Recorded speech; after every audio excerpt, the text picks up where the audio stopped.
Good afternoon, everyone. So here's a continuation of the Skidoo Triple series. So in this video, we're going to start talking about how to plan and how to structure a project, like this. And we're also going to get into how to actually, or how I think that you should break down a project and start the teardown and the sequence of that. And, there's many ways to do it, but I think I'm going to present one that's going to be very first timer friendly. And that'll give you basically a really good idea and gives you a lot of opportunity to pause and look at budget and all that kind of stuff. And is basically the most sane way in my mind of doing it when it's your first time. Because I'm going to warn you, this part of the project is generally the most daunting. It takes the longest and requires the most research. And it's also the point in most projects where people lose confidence and lose interest and get so overwhelmed and just give up. So I'm going to try to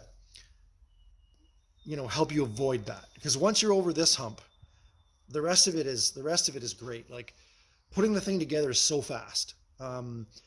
This is the part that just takes the longest time, but if you do a good job here, it makes the rest of the project so much easier, and you get to know your machine and everything about it really well at this stage. And it also sets out the budget projection that you're going to have.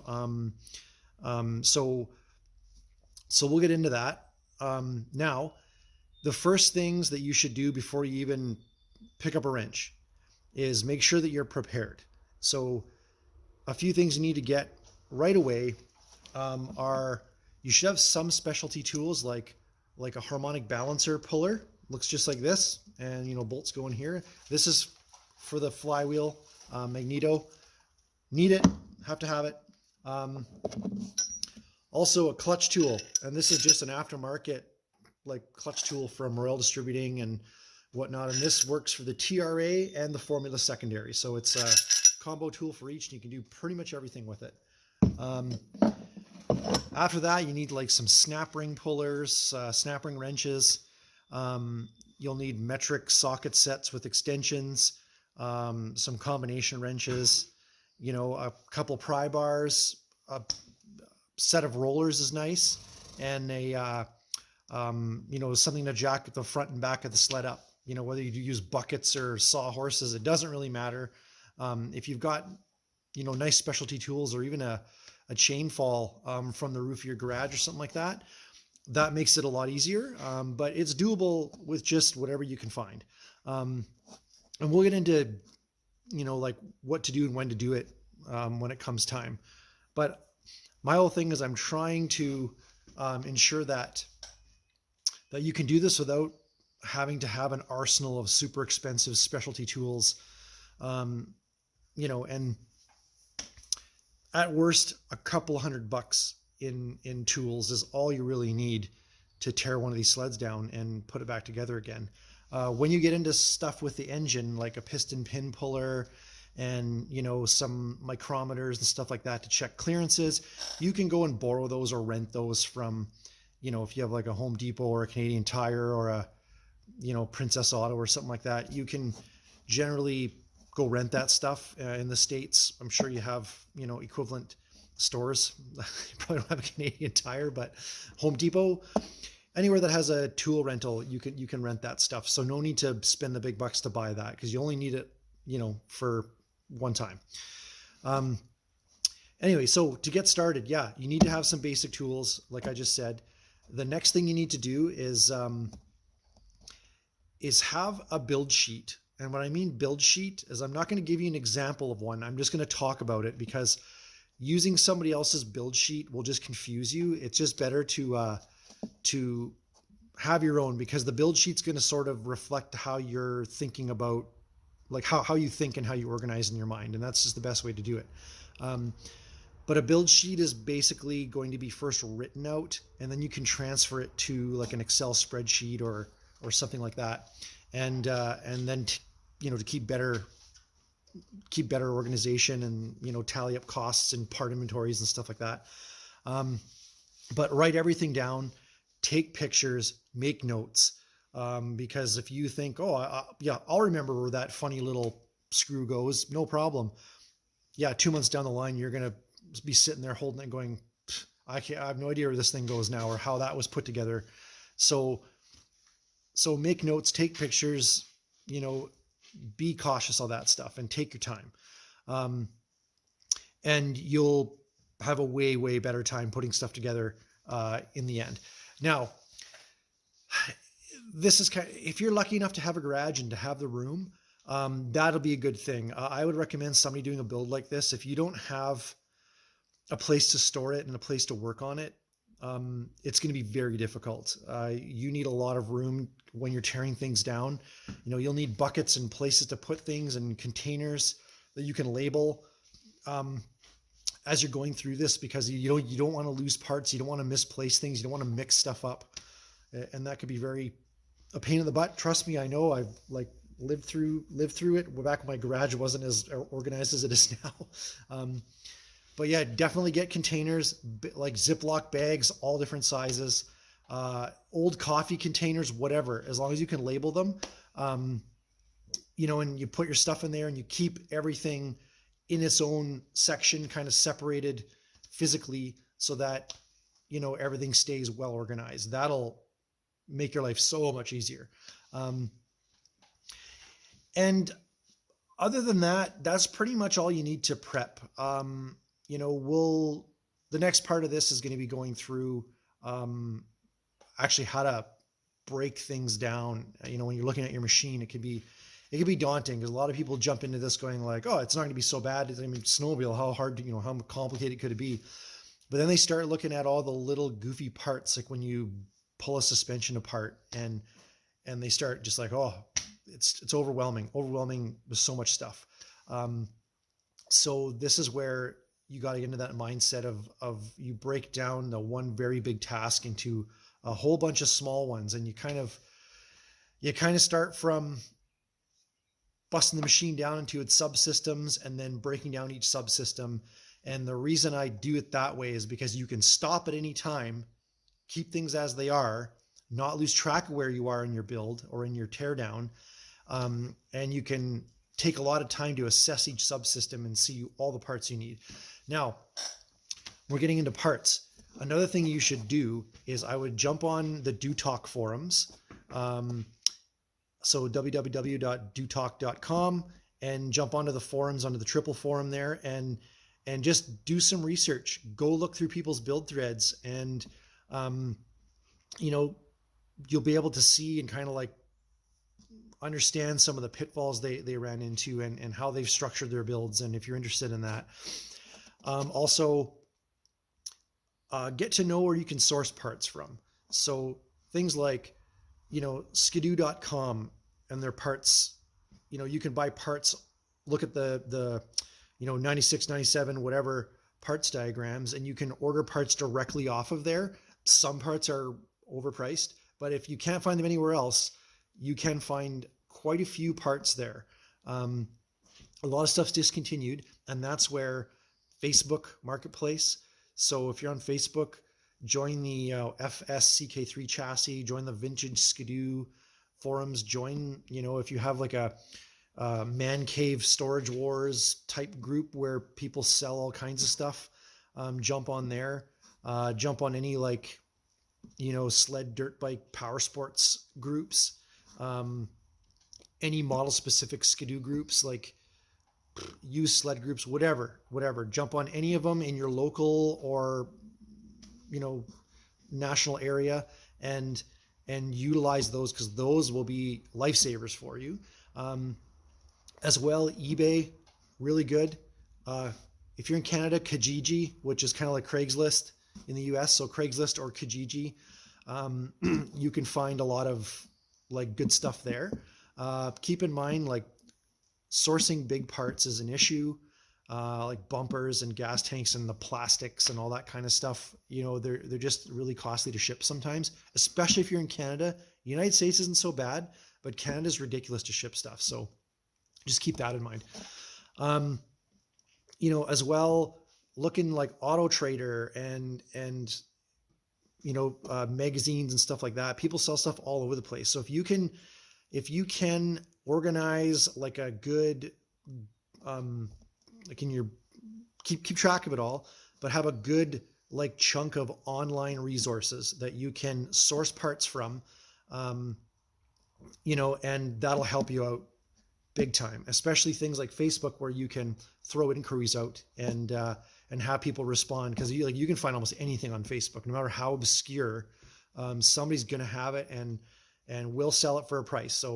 So yeah, keep that in mind and really build those resources. And I would say research that stuff before you even start. So have all this legwork done before you jump in your project, because man, it will help you to be organized in that respect. So just build your network really, really well.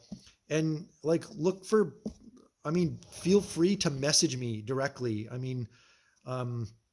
I use my real name all the time, so I'm easy to find. If you're watching this video, I'm easy to track down. So shoot me a message. Don't be afraid to do that, or shoot me an email, whatever. I'll answer you and I'll do my best to help you. So with that, that's all I got to say about that. And now we'll jump into about how I think you should tackle, an actual starting to tear down your sled, and how to organize that, and how to populate a build sheet. So we'll pick it up in a minute. Okay, well, one thing I forgot to mention is you should have the shop manual. I forgot to mention that, but downloading or buying the paper shop manuals for your year of sled is invaluable, because that gives you every procedure that you basically need to tear everything down and service things. So find that. Do Talk will generally, I think, has a link to them, and you can just go ask in any of the Facebook groups, and somebody will hook you up. Or even give me a message. I'll hook you up with one. But yeah, that thing's invaluable. So I'm not going to go into super huge detail. We're just going to do like a very general overview of how you would start to look at, tearing a sled like this down. So let's say like this is your used sled. You brought it home. You're about to tear into it. And now you're like, okay, where do I start? What do I do? This is where your build sheet comes in. So you'll have your sheet of paper, and now you're like, how do I start tearing this thing down? Well, and for those of you who are not into hunting, like I'm not into hunting, but this is just the best analogy I can come up with. It makes the most sense. You want to gut it. That is, take everything from the inside out, and then you want to draw and quarter it, which means like you want to basically take all the stuff that's on the chassis, like on the bones, take it off. And you do that in sections. And there's a particular order I like to do it in, because it just makes the most sense for ease of actually getting to things. So the first thing that you should do is open up the hood and take the hood right off. So, it's good to have somebody help you with this, but basically take the hood off. It's going to be in your way. Remember to unplug all the electrical stuff, and fold it out of the way and tape it up there. But take that off, put it aside, cover it with the sheet so it doesn't get damaged and scratched.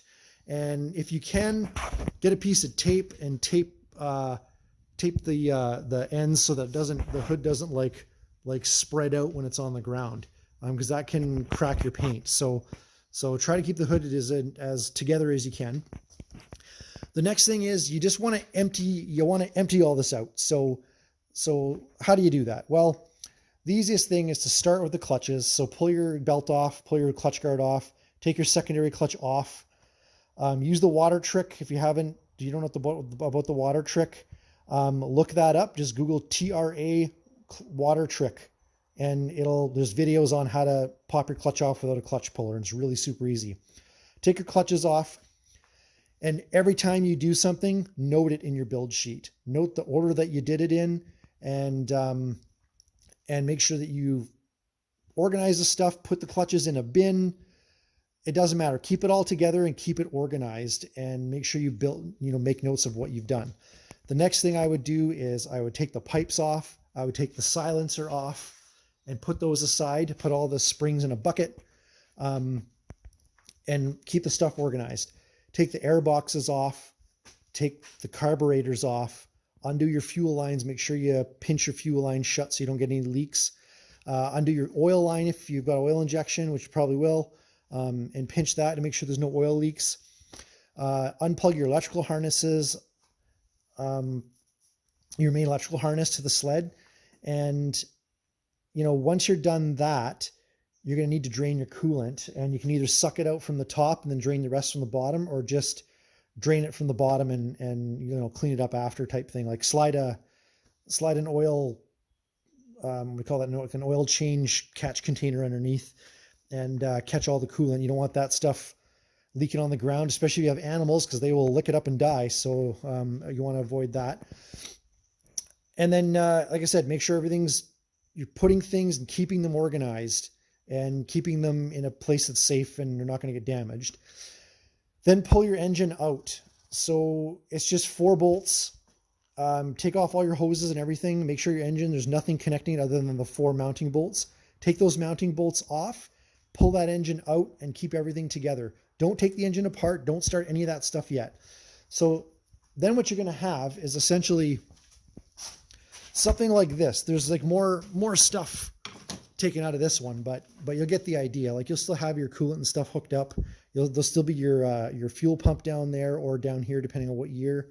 And all your hoses will be there, and your electrical will still be there.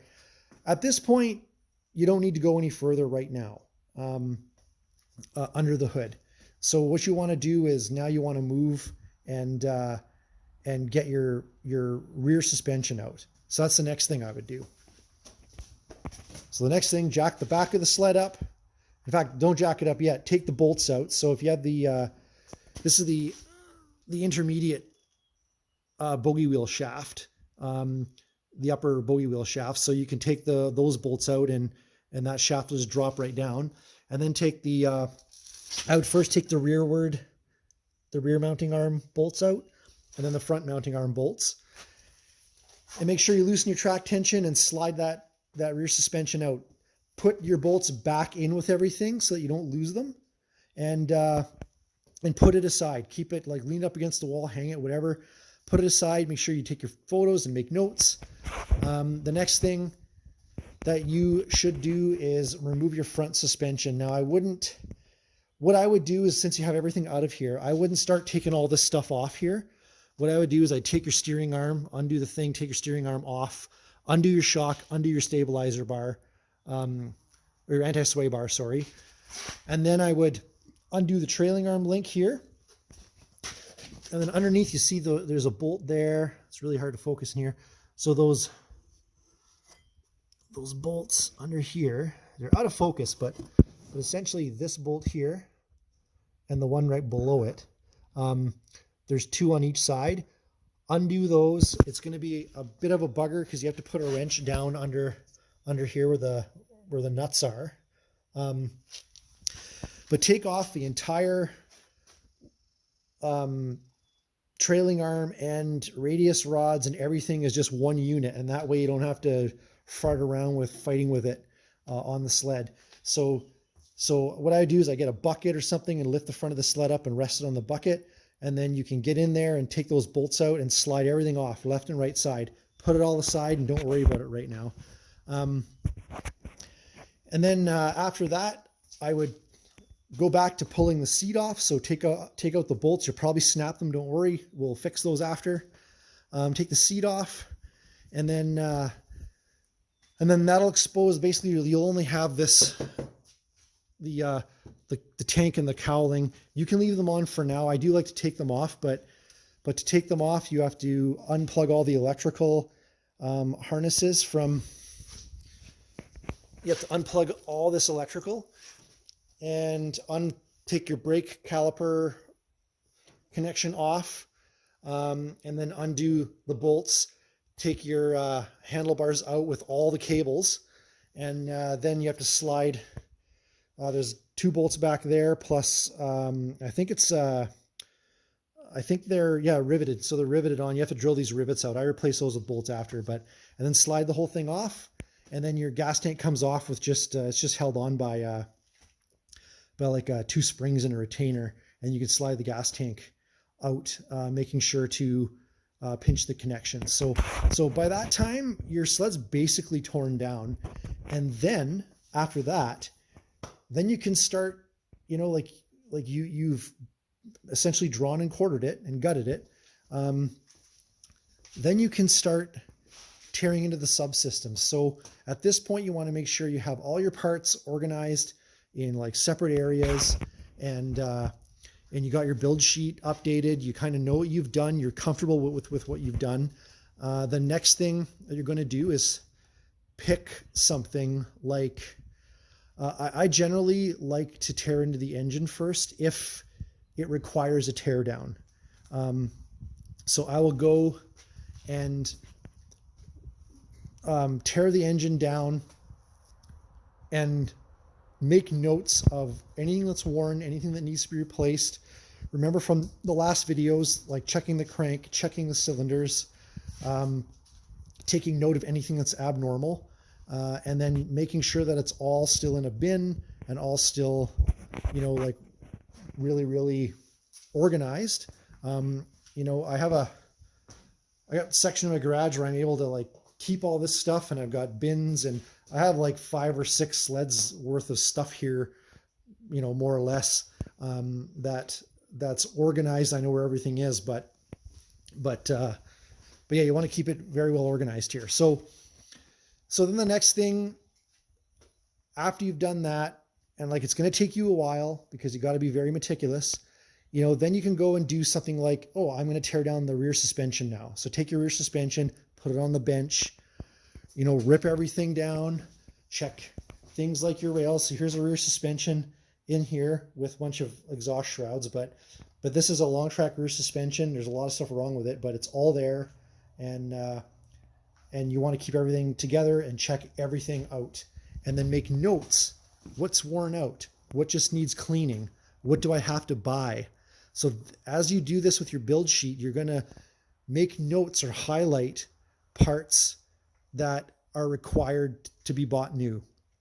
And that's going to, when you do that, after you've torn down every single system on the sled, you're going to have essentially 90% of what you need is going to be accounted for.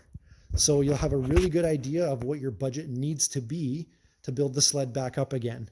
And then you can take the appropriate amount of time to save the money and or find creative ways to source the parts. And this is where building the networks that I was talking about, getting parts, getting into these groups and, starting to chat with people and reach out and get help on your project. This stuff will pay huge, because one man's trash is another one's treasure. So you might be looking for a part that you think is super hard to find, and somebody might just consider it junk and will send it to you for next to nothing. So be mindful of that. That can save you a bundle of money when you're doing this stuff. So yeah, go through each of the subsystems, and I would leave the chassis itself, so the frame, until last, because this can be the most nitpicky part. So on the frame, the next thing you're going to do is start to look at, basically what you want to do is clean things. So take your CDI off, get your electrical like out of there, and open up the harness and check everything. We'll go through that in detail later. But mainly what you want to do is check the condition of all the fasteners in the chassis, because this is going to be your basis. Once you start putting stuff on, you're not going to want to tear it off if you find something later. So be really, really fussy now when you're dealing with the chassis. Check your bushings and your steering arms. Check all the play in your bearings, or in your tie rod ends. Clean everything up really nice. Just be really meticulous over this, and we'll go through that as well. I'm just trying to give you a rough overview. By this point, you will basically know what you're in for. And by this point, you'll be pretty comfortable with how the sled goes together. and your confidence will build. Each thing that you do, you're going to have more and more confidence. And like I said, this is the most daunting part, is taking it apart, because as you get into it, you're going to get overwhelmed with like just actually how complicated some of the, or how much stuff there actually is in there. It doesn't look like much. Like when you just look at this, it doesn't look like that much. It, you know, it's like, yeah, motor, some pipes, carbs, airbox, a little bit of electrical, some clutches, whatever. When you get into stuff like this, it's like there's little bits and goofy stuff everywhere that you have to take into account, like random bolts, just like, yeah, I mean, this sled's not a good example of how you would organize anything, because it's just a stripper part sled, eh? So, but yeah, be super organized, label everything. It is going to be, like, you do that, it is going to be a very pleasant process for you. And, you know, you do everything in a logical manner. If you lay out your tear down in a logical manner, your buildup is going to be almost the exact opposite of it. You know, and one thing I forgot to mention is you got to take the track off too. So you're going to want to take the drive shaft out. A lot of this, all this stuff is outlined in the shop manual, like taking a drive axle out and taking your bottom gear off, and, you know, like getting the chain case sorted out, getting the jack shaft off. You know, like you're gonna want to check all the bearings, everything. So I'm gonna do my best to show you how to pull some of this stuff off. I'm even gonna, like, we're even gonna pull the bumper off and show you how to do that. It's a huge pain in the rear, but it's worth doing it. There are some really like frustrating things that you need to do on these sleds, but once they're done, you probably never have to think about them again. So that's kind of a nice thing.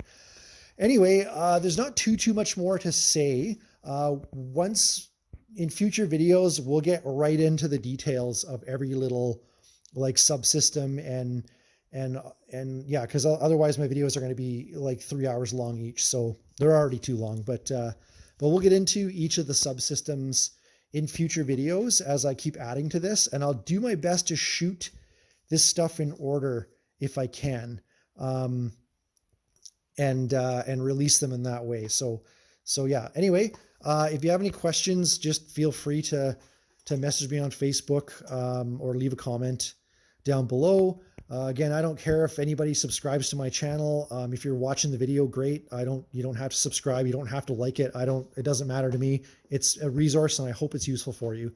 Okay. Well, thanks a lot. And until next time,